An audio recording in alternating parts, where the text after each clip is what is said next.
जय श्री राम दोस्तों, स्वागत है आपका हमारे YouTube चैनल भक्ति की शक्ति ज्ञान के साथ में। दोस्तों, आज हम आपको इस वीडियो के माध्यम से बताएंगे कि युधिष्ठिर ने क्यों दिया था अपनी माता कुंती को श्राप।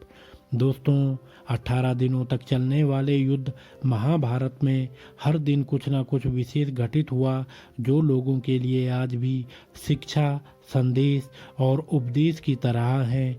इस युद्ध के अंत में युधिष्ठिर ने अपनी माता कुंती को श्राप दे दिया था।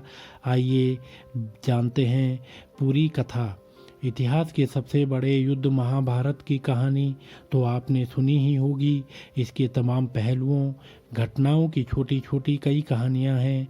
पांडव और कौरवों के बीच धर्म और अधर्म को लेकर चले इस युद्ध का परिणाम काफ़ी भयानक था। भले ही इस युद्ध में पांडव जीत गए थे, लेकिन युद्ध के बाद उनकी दुनिया बदल चुकी थी। धर्मराज युधिष्ठिर और सर्वश्रेष्ठ धनुर्धर अर्जुन सहित कई योद्धाओं ने इस युद्ध में छल कपट का सहारा लिया।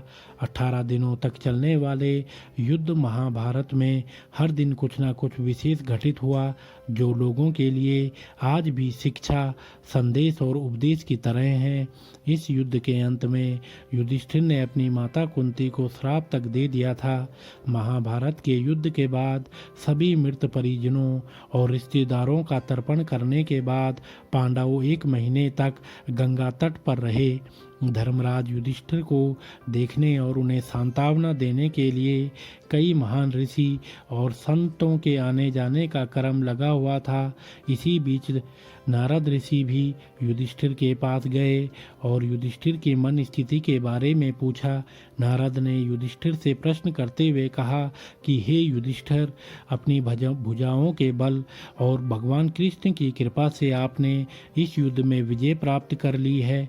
क्या पापी दुर्योधन को परास्त करने के बाद तुम प्रसन्न नहीं हो? मुझे आशा है कि शोक और विलाप आपको नहीं सता रहे हैं। युधिष्ठिर ने उत्तर दिया कि वास्तव में मैंने कृष्ण की कृपा, ब्राह्मणों के आशीर्वाद और भीम और अर्जुन की शक्ति के आधार पर इस युद्ध को जीत लिया है। फिर भी ये गहरा दुख है जो आज भी मेरे दिल में बैठा हुआ है। मुझे लगता है कि मेरे अपने लोभ के कारण ही इतनी बड़ी संख्या में स्वजनों का वध हुआ है। पुत्राभिमन्यु की मृत्यु पर द्रौपदी का विलाप देख मैं जीत को हार मानता हूँ। युधिष्ठिर ने कहा, इन सभी योद्धाओं के वध के बाद मुझे पता चला कि कर्ण मेरा भाई था।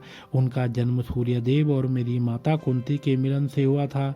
उन्हें सारी दुनिया राधा का पुत्र मानती थी, लेकिन वास्तव में वह मेरी माता के सबसे बड़े पुत्र थे। मैंने अनजाने में उन्हें मार दिया। ये बातें मुझे अंदर से खाई जा रही हैं। न तो अर्जुन और न ही भीम, न ही दोनों छोटे भाई जानते थे कि कर्ण हमारे सबसे बड़े भाई हैं। हालांकि कर्ण जानते थे कि हम उनके छोटे भाई हैं। उन्हें इस बात की जानकारी भगवान कृष्ण और मेरी माँ ने दी थी। दुर्योधन के साथ उनके घनिष्ठ संबंधों के कारण वह हमारे पक्ष में नहीं आ सके। हालांकि उन्होंने हमारी जान नहीं लेने के लिए वचन दिया था। अगर मेरे पास अर्जुन और कर्ण दोनों होते तो मैं दुनिया को जीत सकता था। ये कहते हुए युधिष्ठिर भावुक हो गए और उनके आंसू बहने लगे। तभी उनकी माता कुंती आगे आई और अपने पुत्र से बोली, युधिष्ठिर, इस तरह से शोक मत करो। मैंने पहले कर्ण को आपके साथ उसके रिश्ते के बारे में बताने की कोशिश की थी। सूर्यदेव ने भी उससे बात की। हालांकि अपनी घनिष्ठ मित्रता के कारण कर्ण ने दुर्योधन का साथ नहीं छोड़ा। माता कुंती की सांत्वना की बातें सुनी तो युधिष्ठिर अपने क्रोध और शोक को शांत नहीं कर सके। धर्मराज युधिष्ठिर ने अपनी माता कुंती से कहा कि आपने इतनी बड़ी बात छिपाकर हमें अपने ज्येष्ठ भ्राता का हत्यारा बना दिया।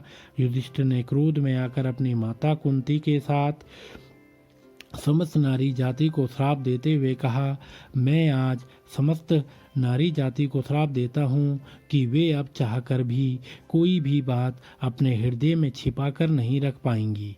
तो दोस्तों, अगर आपको यह वीडियो पसंद आया हो तो आप हमारे चैनल को लाइक, कमेंट, शेयर, सब्सक्राइब अवश्य करें और बेल आइकन दबाना ना भूलें, जिससे हमारी आने वाली सभी वीडियो आप तक समय से पहुंचते रहेंगी। तो आप सभी मित्रों का बहुत बहुत धन्यवाद।